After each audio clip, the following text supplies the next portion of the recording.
Bom dia! Hoje é dia 12 de fevereiro e vamos para o nosso devocional do dia, o devocional onde eu leio tanto o devocional da manhã como o devocional da noite. Mas antes, vamos começar com a nossa oração. Jesus, Pai querido, que o Senhor esteja presente do começo ao fim deste devocional.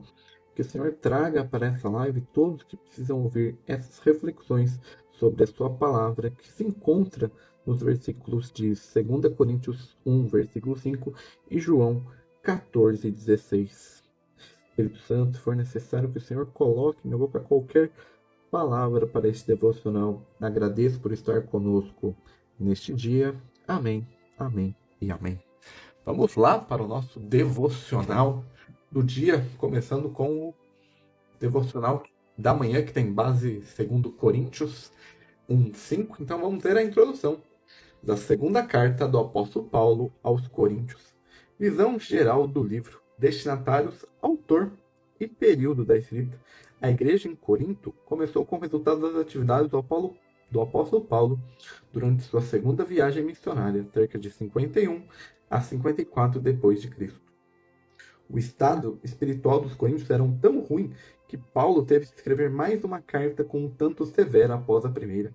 A primeira epístola é dirigida a todos os cristãos em todos os lugares, mas na segunda, Paulo dirige-se à igreja de Deus que está em Corinto, com todos os santos que estão em toda a Acácia, área grega em norte do Peloponeso. Sendo assim, a saudação já sinalizava o caráter diferente dessas duas epístolas.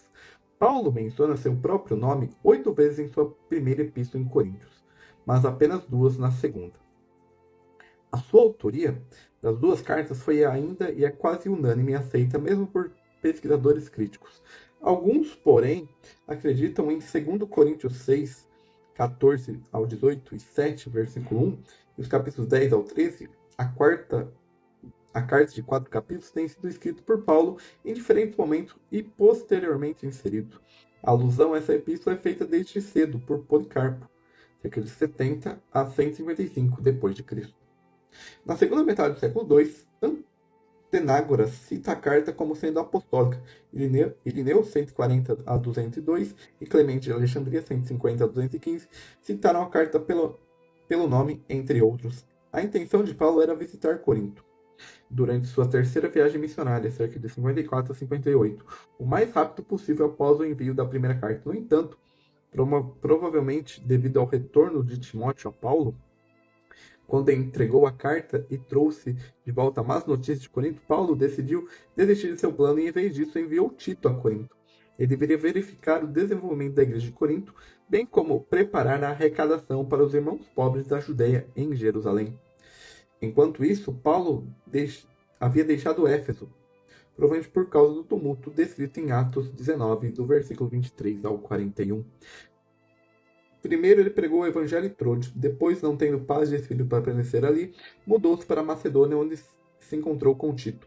Alguns dos seus relatos que continham tantas notícias boas como ruins. Paulo escreveu a segunda carta aos Coríntios da Macedônia, a qual é provavelmente que tenha sido levada por Tito a Corinto. Estima-se que essa segunda epístola aos Coríntios tem sido escrita no final do mesmo ano que a primeira foi escrita, ou seja, 57 depois de Cristo. Assunto e propósito dos escritos. A segunda epístola aos Coríntios é considerada uma das cartas mais difíceis do Novo Testamento. É um dos testemunhos mais pessoais do apóstolo Paulo, junto com a epístola dos Filipenses.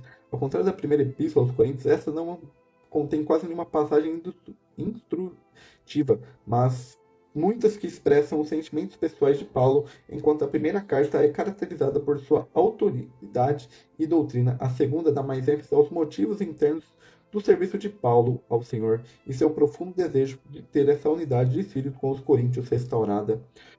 Por consequência, as palavras serviço podem ser encontradas 12 vezes nessa carta. As palavras encorajar e encorajamento 16 vezes juntas, ou seja, com muito mais frequência do que nos outros epístolas de Paulo. Quando Paulo encontrou Tito, descobriu que muitas coisas haviam mudado para melhor em Corinto desde sua primeira carta. A reunião, infelizmente, havia excluído o pecador mencionado em 1 Coríntios 5. Paulo, portanto, exortou-as a mostrar graça, já que o homem havia chegado ao arrependimento. Nos 7 primeiros capítulos, ele escreve muito sobre as razões de suas ações, das quais o Senhor Jesus era a fonte de sua força. Peculiaridades.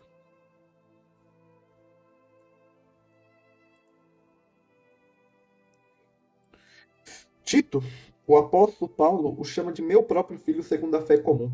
Tito 1, versículo 4. Ou seja, Tito teria encontrado a fé no Senhor Jesus por meio de Paulo. Ele se tornou um colaborador próximo do apóstolo. No entanto, é estranho que Lucas não mencione o seu nome em Atos, mas 9 das 13 ocorrências do nome de Tito no Novo Testamento são encontradas na segunda epístola aos Coríntios.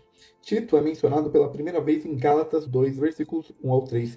Paulo e Barnabé o levaram de Antioquia para Jerusalém, quando encontraram lá os outros apóstolos e anciões para discussões sobre a lei.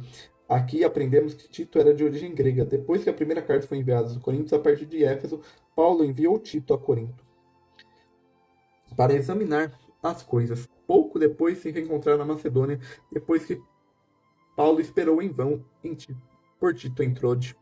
Então Tito e outros 2 irmãos viajaram mais uma vez para Corinto, levando a segunda carta. Alguns anos depois, Paulo escreveu carregando o nome dele. Naquela época ele morava em Creta e recebeu várias instruções em relação à ordem das igrejas locais. Finalmente, Tito é mencionado mais uma vez na última carta de Paulo, segundo Timóteo 4, versículo 10. Ele já havia ido para a Dalmácia. Até o fim, Tito foi um fiel servo do apóstolo Paulo. Relacionamento entre Paulo e a igreja de Corinto. Análise elaborada. Visão geral do conteúdo. A gente vai ler sobre o capítulo 1, que é o capítulo do nosso devocional da manhã. Aflição e conforto. Que eu não me esforce para entender o infinito, mas gaste minha força no amor. O que não posso ganhar com o intelecto, posso possuir com a afeição e deixe isso me bastar. Ó preconceito, preconceito, preconceito, quantos destruístes? Homens que poderiam ter sido sábios permaneceram tolos porque pensaram que eram sábios. Muitos julgam que o evangelho deve ser, mas não perguntam o que realmente sobre o que ele é. Eles não veem a Bíblia para obter seus pontos de vista sobre a religião, mas abrem seu livro para encontrar textos adequados à opinião que apresentam. Eles não estão abertos à força honesta da verdade, portanto, não são salvos por ela. Essa é uma frase de Charles Spurgeon que complementa a nossa introdução da segunda carta de Coríntios do apóstolo Paulo. Agora vamos ler o nosso devocional da manhã.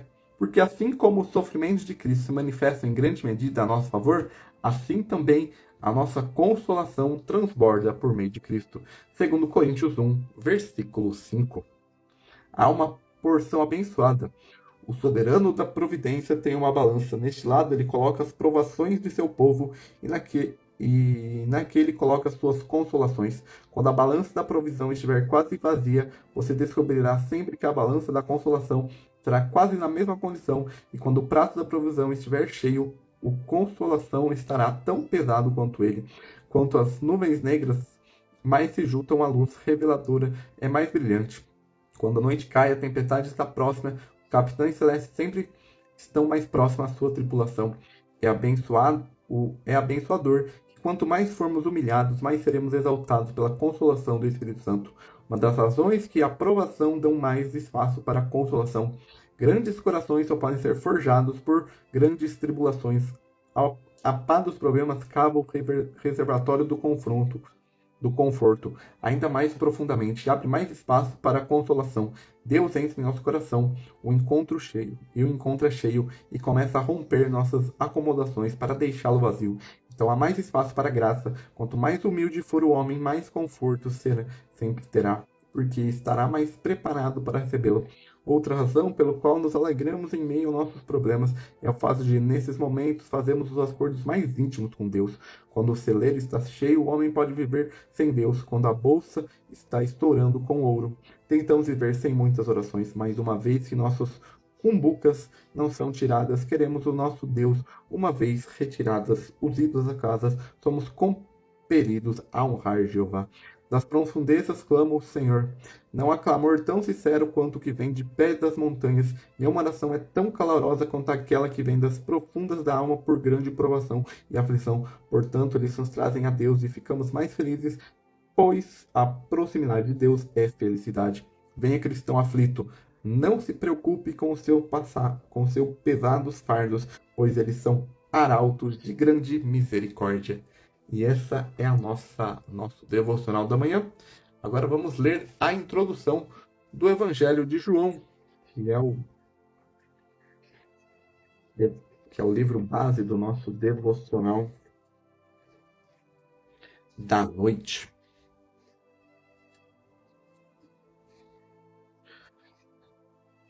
O Evangelho segundo João, autor e período da escrita. O nome do Evangelho de João não é mencionado como também. O nome do autor do Evangelho de João não é mencionado, como também é o caso dos 3 evangelhos sinóticos. O escritor fica em segundo plano, através da mensagem de Deus. João foi uma testemunha ocular das ocorrências relatadas, como ele mesmo escreve. De fato, apenas um espectador seria capaz de fornecer os detalhes claros, como cerca da hora 10ª, 6 talhas de pedra e 153 grandes peixes. O autor do Evangelho se autodenomina o discípulo a quem Jesus amou por 5 vezes. E várias vezes o outro discípulo. Dos três discípulos que eram mais íntimos do Senhor Jesus, Pedro, Tiago e João, o último nunca é mencionado em todo o Evangelho. Essa reserva confirmaria a tradição da igreja antiga que João, discípulo do Senhor, é o autor desse Evangelho, que é confirmado por Irineu, 140 a 202 d.C., aluno de Policarpo de Esmirna, o qual conheceu João pessoalmente. Teófilo de Antioquia citou o primeiro versículo do Evangelho de João por volta de 180 d.C., e nomeou João como autor. No entanto, houve outras suposições no passado, assim como nos últimos tempos. Segundo alguns, um presbitério com o mesmo nome deve ter sido autor. Contudo, não há provas irrefutáveis contra a autoria de João. Sabemos mais sobre João do que sobre qualquer outro autor do Evangelho. Ele foi um dos filhos de Zebedeu, que provavelmente era um pescador próspero nas margens do lago da Galileia e empregava servos assalariados. A mãe de João, Tiago, era Salomé. Ela pediu ao Senhor Jesus que seus 2 filhos se assentassem à sua direita e à sua esquerda em seu reino. O chamado de João para ser discípulo do Senhor é descrito nos evangelhos sinóticos. João e seu irmão Tiago estavam cheios de zelo pelo Senhor Jesus. Provavelmente é por isso que ele os chamou de Boanerges, filhos do trovão. Lucas relata 2 ocorrências em que João mostra grande zelo. João e seu irmão Tiago e Pedro pertenciam ao círculo íntimo dos apóstolos. Somente os 3 tiveram permissão para estar com Jesus na ressurreição da filha de Jairo, na transfiguração no monte e no jardim do Getsemane. Pedro e João foram enviados para preparar a última Páscoa, e eles também foram os primeiros discípulos que Maria Madalena encontrou no dia da ressurreição do Senhor, que viram o sepulcro vazio.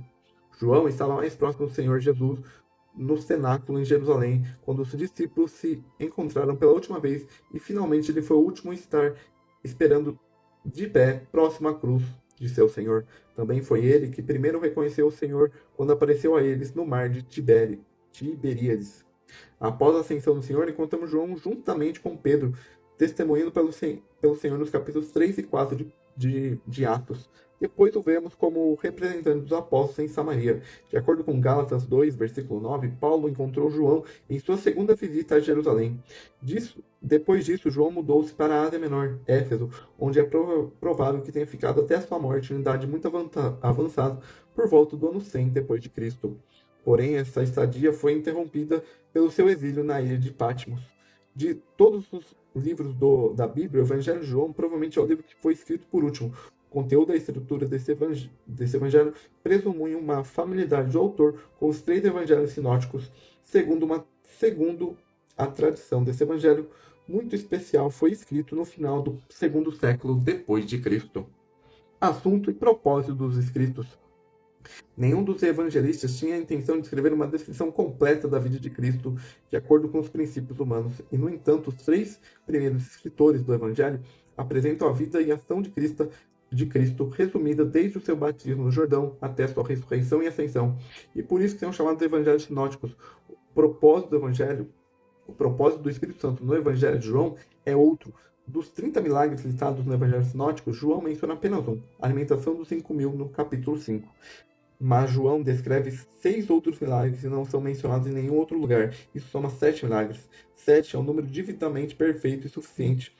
No entanto, João não os chama de milagres, mas sim sinais. Ele dá razão por isso no capítulo 20, versículos 30 e 31. E muitos outros sinais que não estão escritos nesse livro, verdadeiramente Jesus fez na presença de seus discípulos, mas escritos, esses estão escritos para que possam crer que Jesus é o Cristo, o Filho de Deus, e para que, crendo, tenha vida eterna através de seu nome.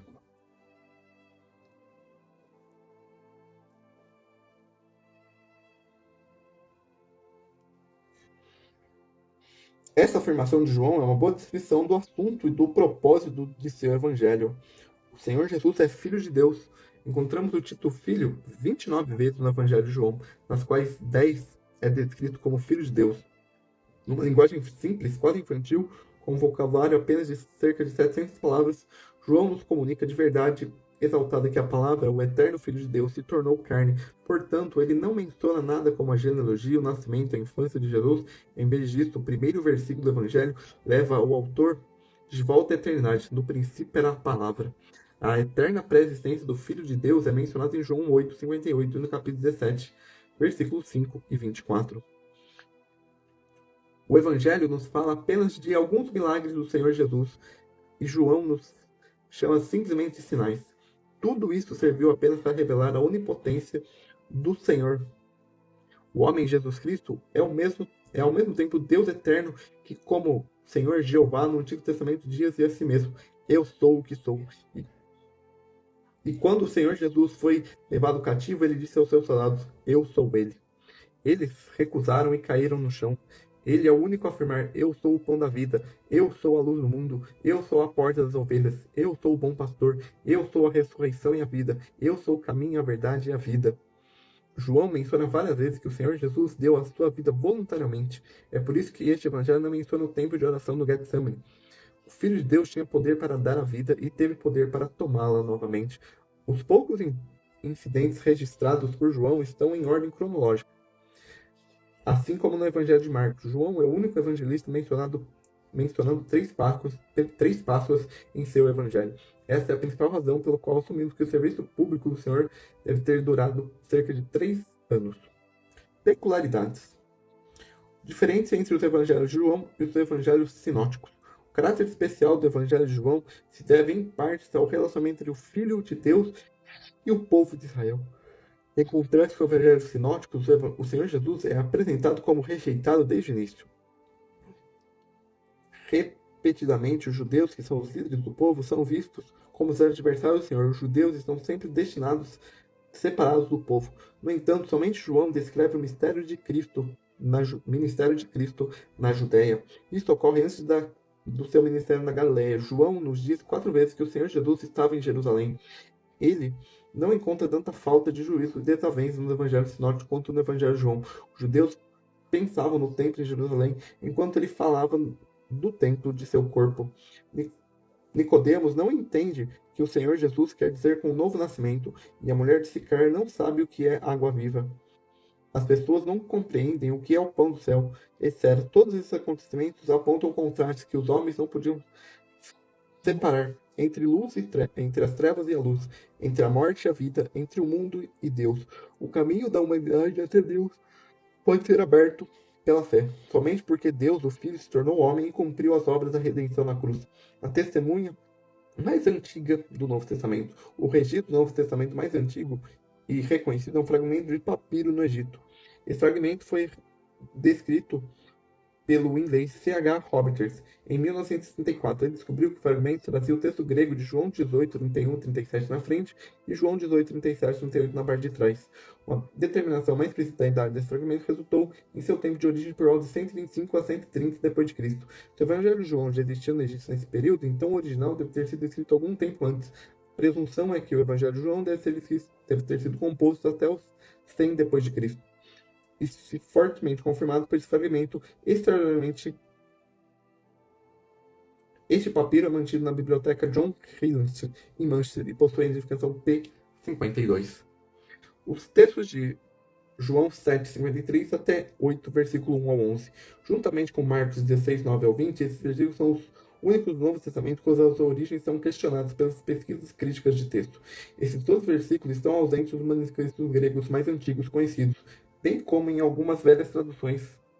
Jerônimo, no entanto, testemunha que esses versículos foram incluídos em muitos manuscritos gregos e latinos. Ele veio de 345 a 419. Agostinho, 354 a 430, afirmou que este parágrafo foi retirado do texto por homens incrédulos ou inimigos da verdadeira fé. É provável que o motivo deste tenha sido o medo de possível má utilização desse versículo. A opinião de que parte pertence ao texto inspirado do Evangelho de João, tanto pelo contexto quanto pelo conteúdo quanto pelo contexto, e é suficiente pelo fato de que provavelmente nenhuma outra ocorrência da vida do Senhor ilustra de maneira tão impressionante a afirmação do capítulo 8, versículo 12: Eu sou a luz do mundo. Visão geral do conteúdo, a gente vai ler sobre João 14. Os discípulos e o Filho, o Pai e o Espírito Santo. E essa é a introdução. Opa, a gente tem uma frase de por ainda. Vamos ler.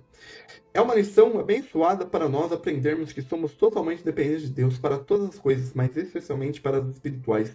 Você não orará a menos que Ele lhe dê o espírito de súplica. Você não terá ternura de coração a menos que Ele opere o arrependimento em você. Você não terá mais fé, ao menos que a fé seja constante concedida por Deus. Presto o meu testemunho que não há alegria em todo mundo. Como doce comunhão com Cristo, eu trocaria tudo o que mais existe no céu por isso. Na verdade, isto é o paraíso, quando as harpas de ouro e as ruas com vidro transparente, as canções dos serafins e o clamor dos redimidos podem ser muito bem desistir de tudo isso, contando como uma gota em um balde, se pudéssemos viver para sempre em comunhão com Jesus. E essa é a introdução do Evangelho de João, da Bíblia Spurgeon. Agora vamos ler o nosso devocional da noite. E ele vos dará outro Consolador, a fim que esteja para sempre convosco. João 14, 16. Na antiguidade, o grande Pai se revelou aos que criam antes da vinda do seu Filho, e era conhecido por Abraão, Isaque e Jacó como Deus Todo-Poderoso. Mas Jesus veio, e o Filho bendito em pessoa foi o deleite aos olhos do seu povo. Na época da ascensão do Redentor, o Espírito Santo se tornou a cabeça da atual dispensação, e seu poder foi gloriosamente manifestado durante e após o Pentecoste. Ele pertence até o momento como presente Emmanuel, Deus conosco, habitando entre e com o seu povo, motivando, guiando e governando em seu meio. Sua presença é reconhecida como deveria ser. Não podemos controlar sua obra. Ele é o mais soberano em todas as suas ações, mas nós estamos ansiosos o suficiente para obter seu socorro ou até uma vez para não provocá-lo e retirar sua ajuda.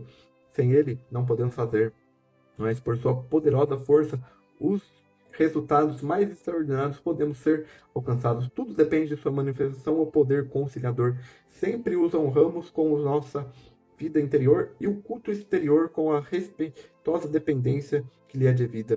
Não nos antecipamos frequentemente ao seu chamado e agimos independentemente de sua ajuda. Humilhando-se esta noite pela negligência passada, e suplicamos que o orvalho celestial caia sobre nós, que sejamos ungidos pelo óleo sagrado, que a chama celestial queime em nosso interior. O Santo Espírito não é um presente temporário, ele habita com os santos. Devemos apenas buscá-lo com retidão, e nos encontraremos. Ele é um cimento, mas compassivo e forte em ira. Ele volta em misericórdia, concedendo-se e carinhoso. Ele não se cansa de nós, mas espera tranquilamente para ser compassivo. O pecado está martelando meu coração, em dureza vazio de amor, que o gotejar do suprimento da graça que vem do ato atravessa o seu ser. E esse é o nosso devocional do dia 12 de fevereiro. Amanhã nós voltamos com mais um devocional do dia. Teremos 3 hoje, sexta-feira, amanhã e domingo. Então, tenha um bom resto de quinta-feira e amanhã nós voltamos com o nosso devocional do dia. Tenha uma boa quinta-feira e até a próxima.